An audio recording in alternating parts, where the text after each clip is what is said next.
The presentation tonight is a sort of opportunity to talk a bit about Don Denman and what Don has done for some of our clubs here in Ontario. We have been in contact with Don for a few years.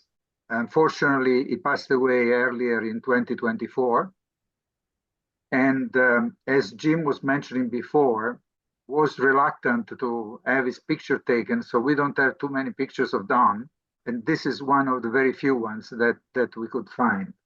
In our stamp collecting activity in philately in general, you meet a lot of good people, people who have a lot of knowledge, and that can help you in many different ways.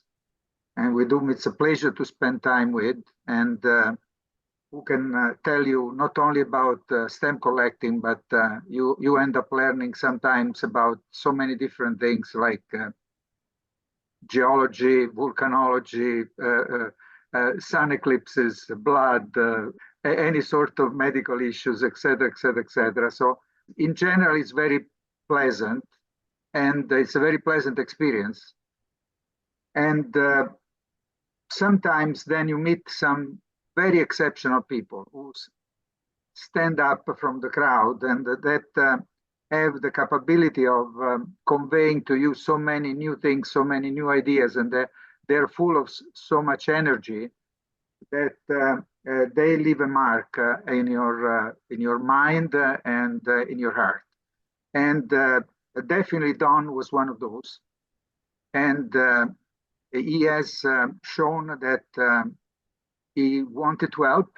He was very, very enthusiastic about stamp collecting, and he was prepared to offer support, help, without asking anything in exchange all the time.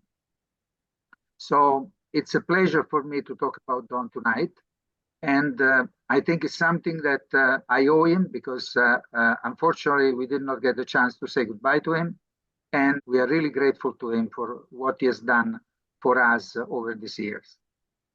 I think that most of you don't know about Don himself because you are more familiar with the Stamp Smarter online auction tool. There have been 5 stamp clubs in Ontario who used the online auction tool. So the people who have been using it, they know about Stamp Smarter because it shows up in the link, but they are not too familiar with Don. For them, probably it's the first time they hear about Don. But Don was the person who developed it.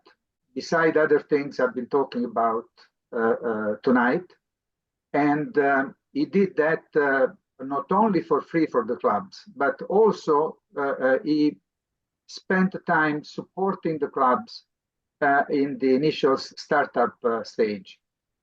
There are 5 clubs which have used the system in Ontario, 3, Owen Sound, Oxford, and North York.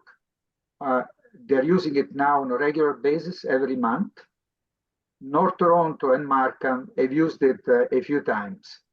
Who was Don? Don was born in 1958 in Hackensack, New Jersey. For those who don't know New Jersey well, it's actually the town I used to live for 3 years, not very far from there, on the other side of the bridge. Hackensack is very close to the George Washington Bridge and not far from New York. Anyway, later on he moved, and I don't know exactly, and Jim may know better than me, but anyway, he moved to Hendersonville in North Carolina.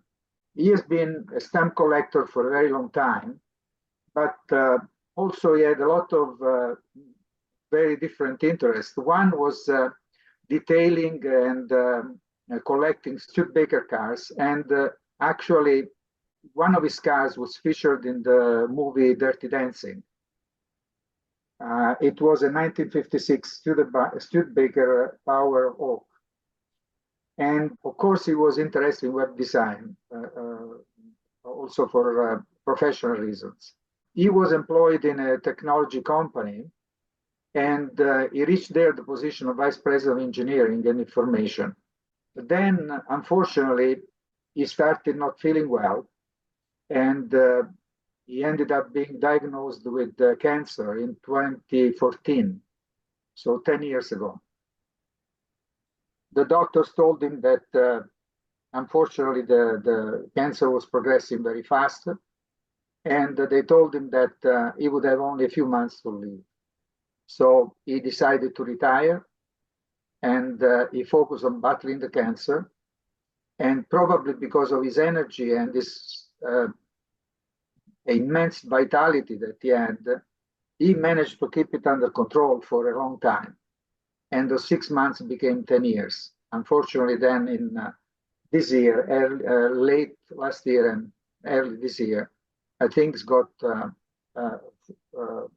worse turn, and eventually he died. What happened was that Don retired, and then while he was battling the cancer, at the same time he was trying also to keep active. And one of the things that then he focused on was the stamp collection. But he was a very realistic person, and he knew that in any case he did not have a chance to work on long term on his stamp collection.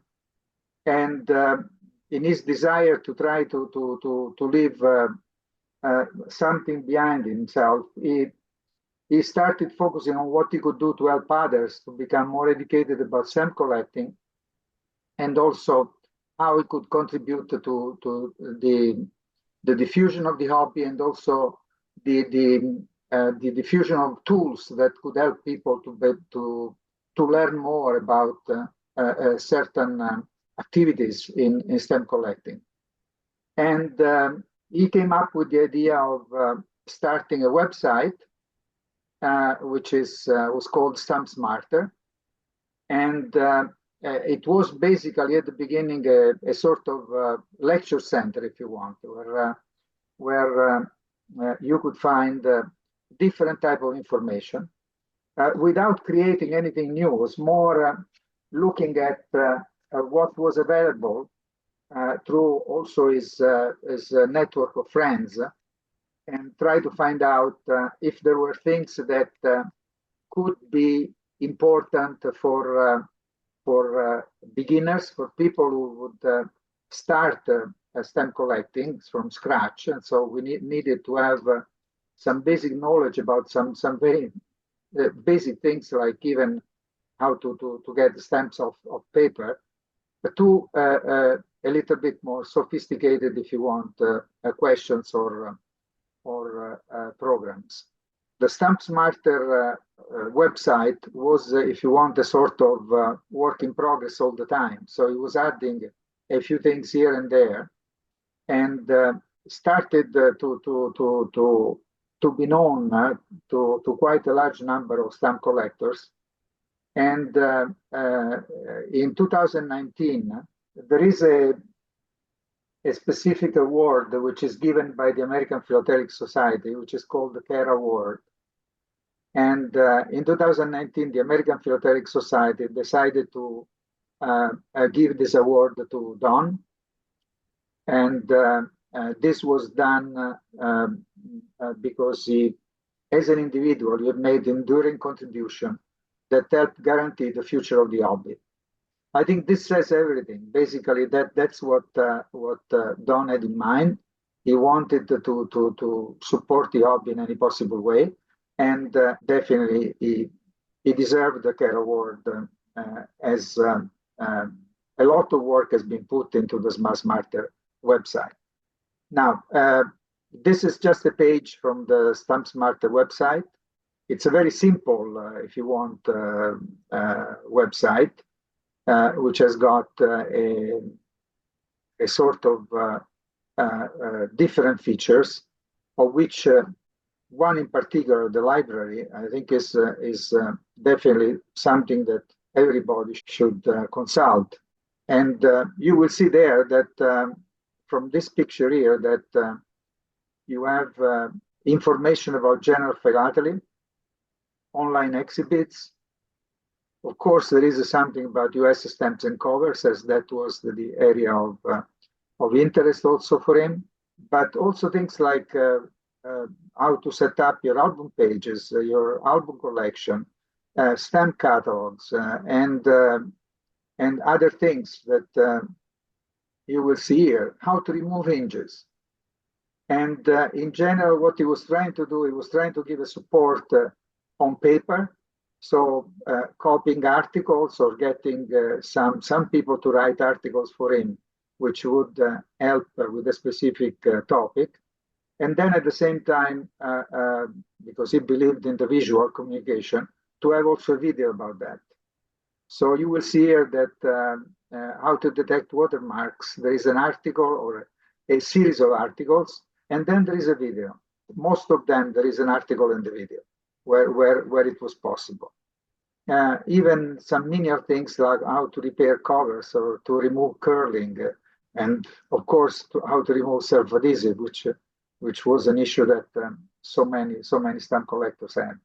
It is basically, if you want, coping with very simple issues that the stamp collectors have, but where sometimes stamp collectors had to go and look around in many places before finding and getting conflicting information before they could find the right tools or the right suggestions. It's no rocket science, but anyway, there has been a lot of work now.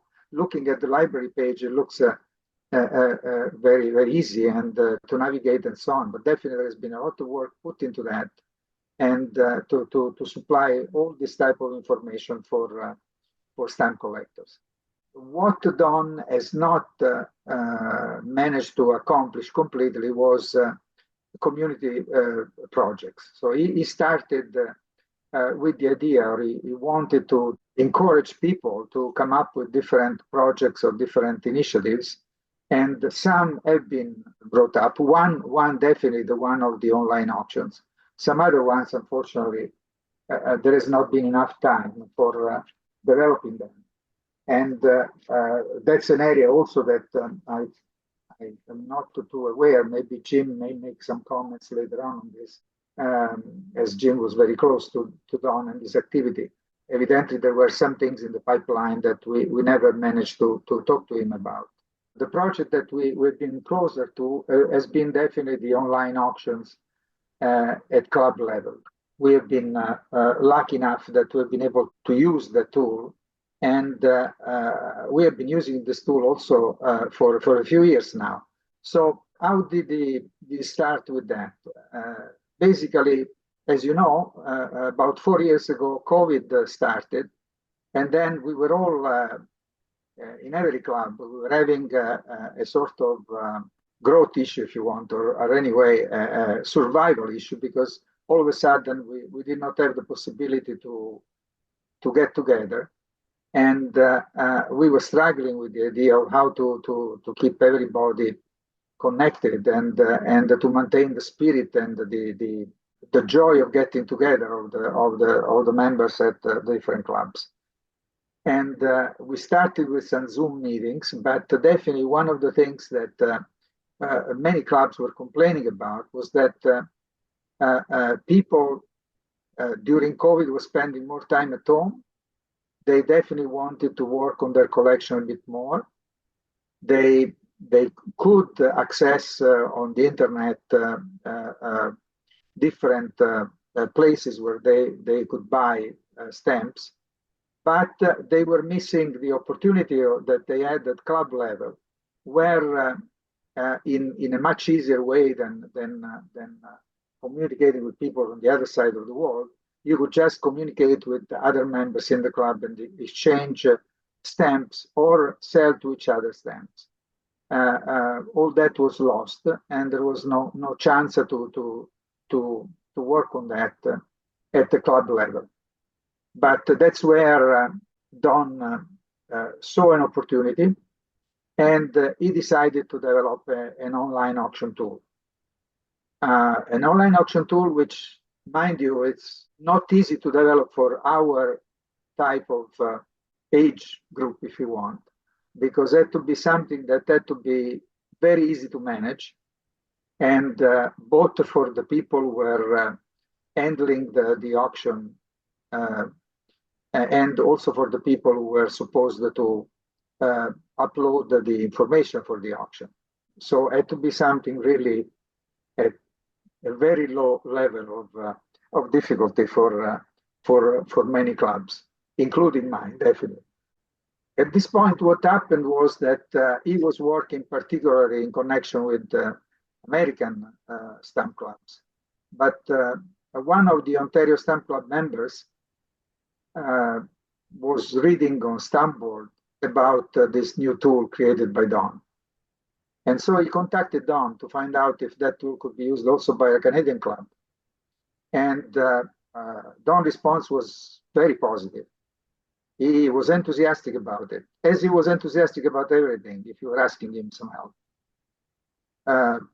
Don said, no problem.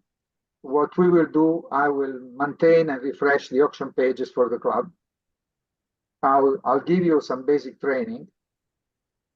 But mind you, definitely the most important thing was that it was extremely easy already to use the tool.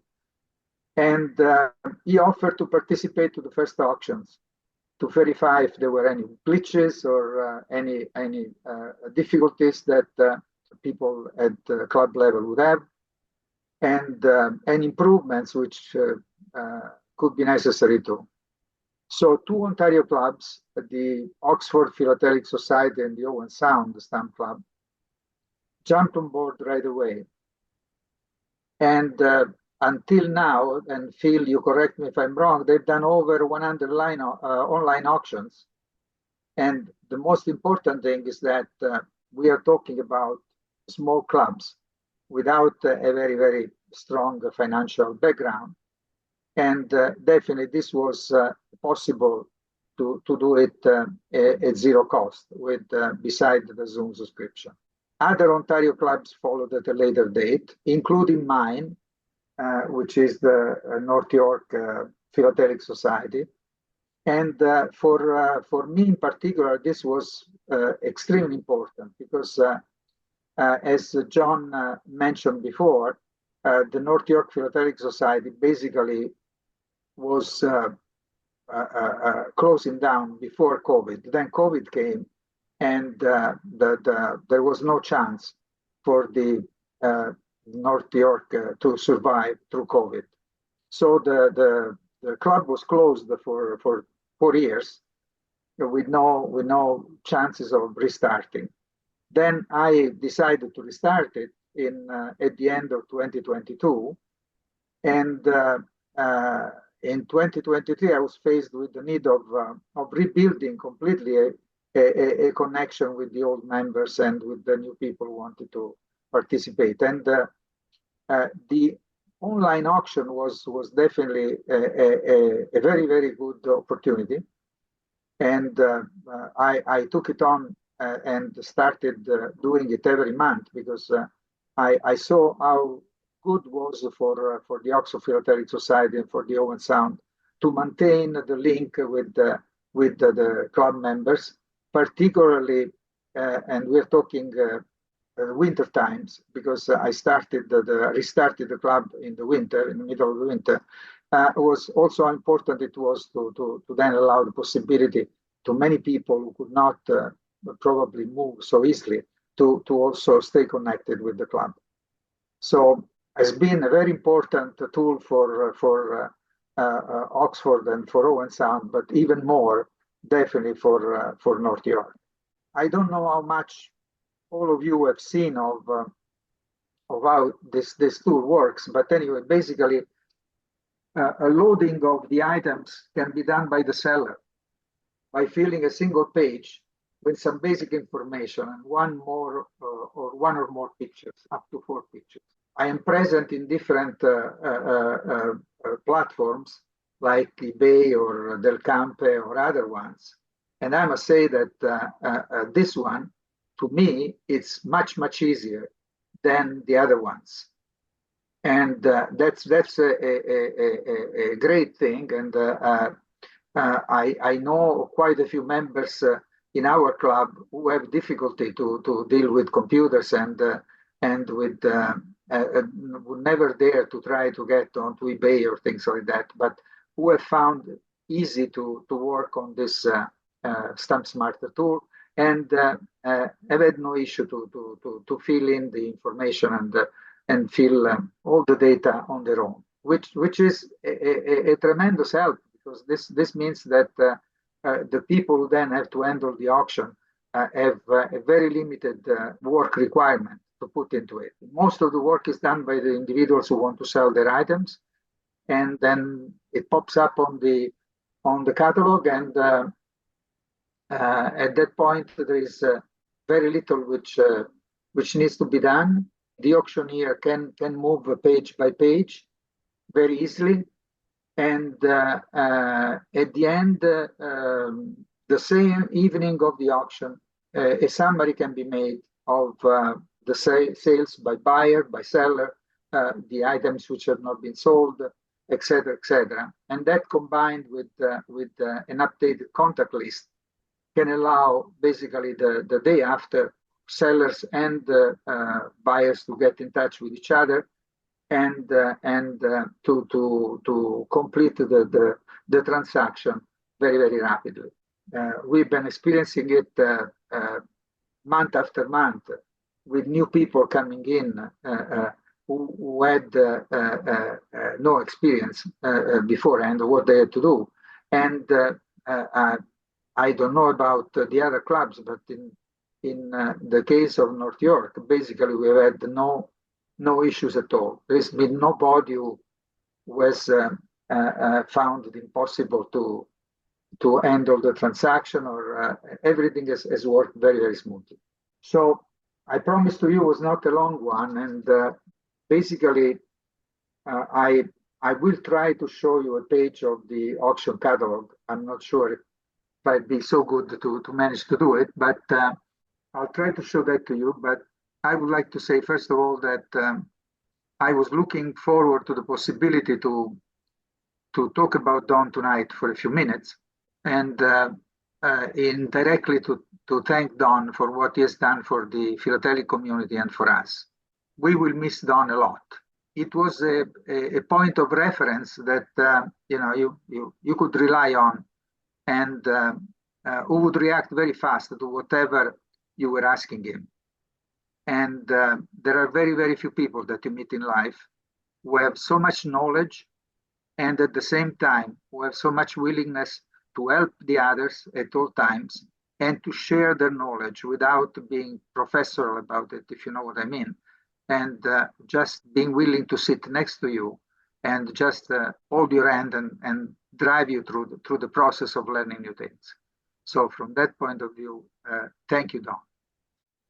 This is the form that needs to be filled to put an items for sale. And basically, you have to give your name, giving a very short description, giving the starting price, the country that you're listing, if you have a catalog number, the catalog value, any note on listing conditions, and a picture, nothing else. It's an extremely simple thing. The result is this. This is our catalog for May 20th. Jim, as you see, we have January 2024 up here, but then we write capital letters. This is the May 20th auction, so we solve it this way. And that's the result. You get the picture, you get a description, you get the starting price, and all the other information that the individual has inputted in there. And then the auctioneer can start with the picture of a specific item, and the auction goes. So extremely simple, very well done. I have a great deal of admiration for him for what he was going through, and at the same time, what he was able to do. And by the way, there are some parts of Stamp Smarter that are more than mid-level. They're very sophisticated. For example, there's a couple of places where people are plating some of the early US stamps. And that's a pretty tricky business, plating. I don't know how many of you have been involved in that, but it's pretty tricky. So that's on there too. And it was really nice. The award that he got, one of the officials from the American Philatelic Society came to Asheville, the Asheville Club, and presented him the award at the meeting. So that was really nice. Let's see, what else can I think of? Well, I've got two different feet. One of my feet is a philatelic foot, and one is a numismatic foot. And I started collecting coins when I was 5 and stamps when I was 9. So I was working on a numismatic website with Don. He was helping me with that. And so that's one thing that people don't know about yet, because I haven't turned it on and made it available yet.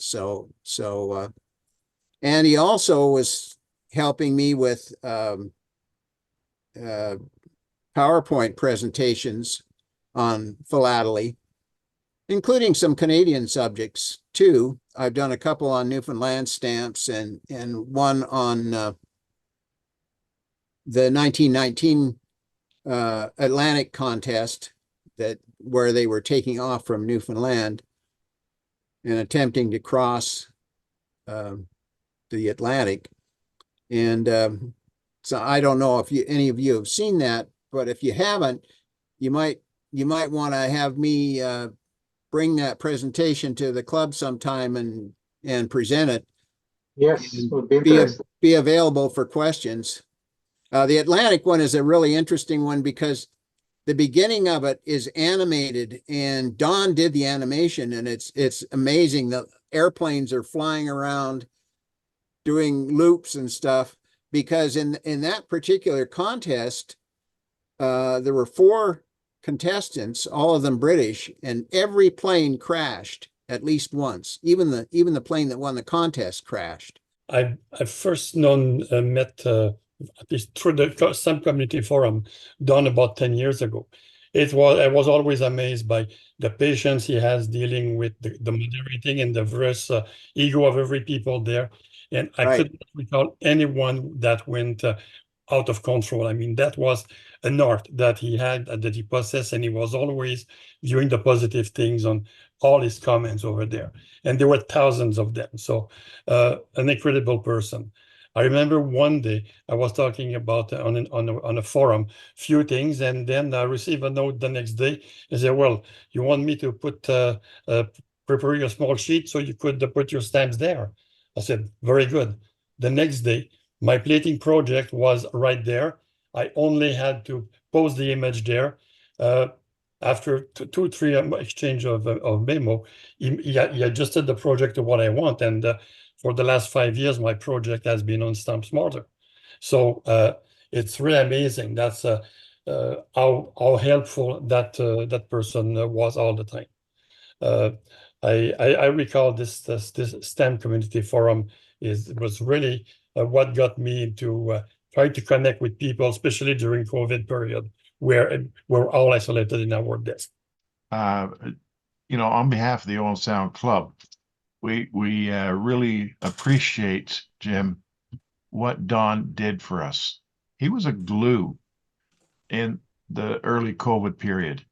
And we learned about it through the Oxford Club. And wasn't long before in our auctioneer, Bill Finley, set it up. And it has served as an incredible glue for everybody. And if you can just pass along to Don's family our appreciation and our condolences. We appreciate what he's done, and we wish the best for his family. Yeah, his wife, also named Dawn, D-A-W-N, of course, was very, very extraordinarily supportive of Don and his work. And she is very anxious to have the site continue. And so I'll pass that along to her. I know it will please her to hear that Don's work was appreciated.